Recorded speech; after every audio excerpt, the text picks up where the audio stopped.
Good morning, everybody, and welcome to What's Hot Now here at MarketStream.live. My name is Joseph Cusick with the Cusick Group, securities offered by MoneyBlock.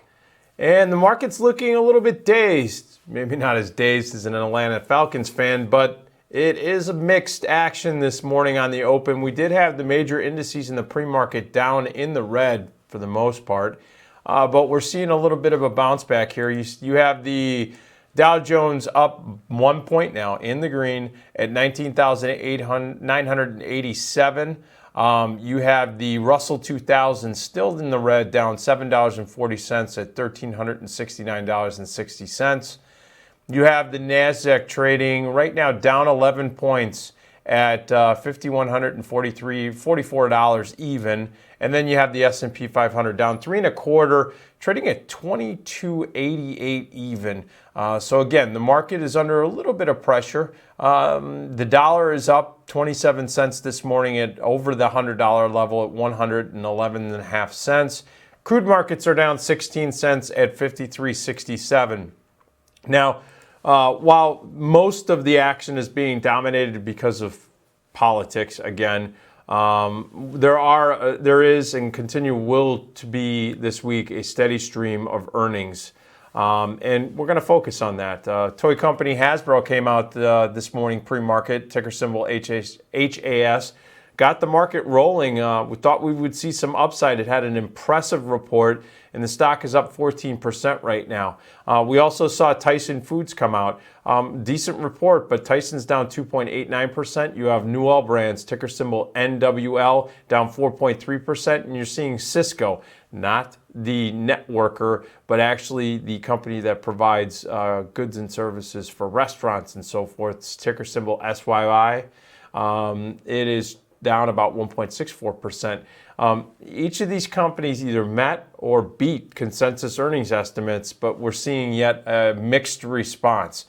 If you look at so far at this juncture, the earnings results of the companies that are in the S&P 500, for example, the growth rate has been pretty impressive, right around 4.6%. Now I'm getting that data from FactSet, and with basically almost 2/3 of the earnings out right now, and it's still 1/3 of the S&P to report at this juncture. That's well above the 3.1% growth rate that was estimated towards the end of December for earnings. So you've seen better than expected results. You've seen decent guidance.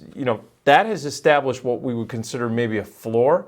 But boy, I tell you, if you saw these numbers beforehand and you were given that envelope before anyone else saw it, you would think that this market would be blowing through any new highs. But it's not at this juncture.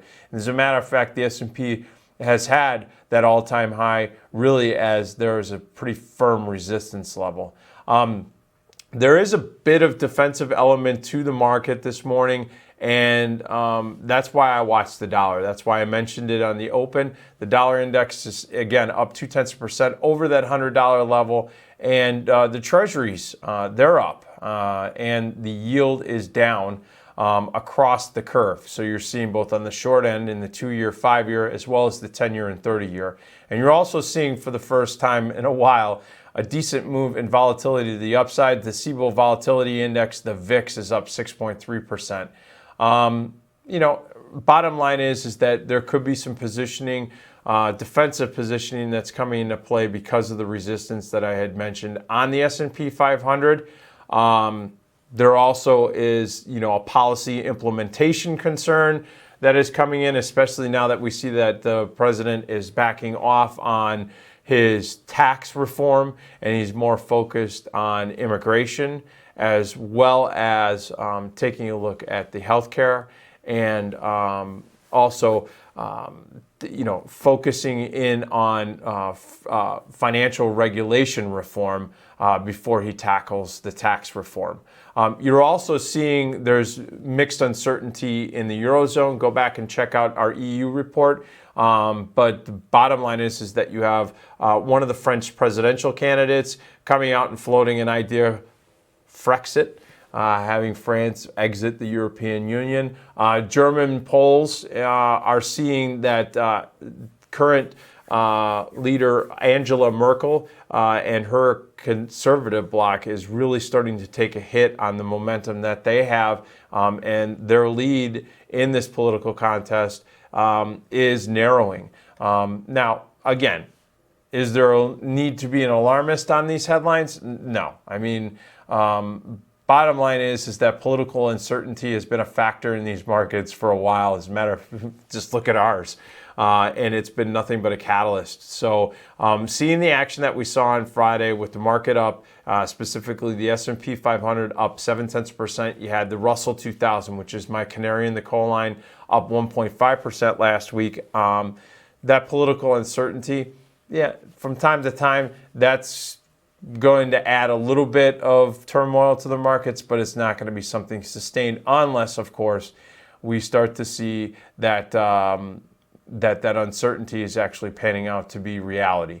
Watch the offensive sectors of the S&P 500. 9 out of the 11 are supporting year-to-date gains, and as long as that stays into play, we're going to be fine. Not much on the economic data front today. And this week, it's going to be a little bit lighter than what we had last week with the employment report and the FOMC. But we're going to keep an eye on that here at MarketStream.live.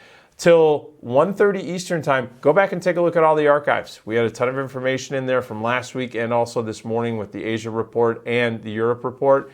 Take a look at all of the new tools and applications that's being offered at MarketStream.live, as well as take an opportunity to get your risk analysis. What is your risk number? Check out the site in the premium section at MarketStream.live. All right, folks, I'll see you at 1:30 Eastern time here at MarketStream.live.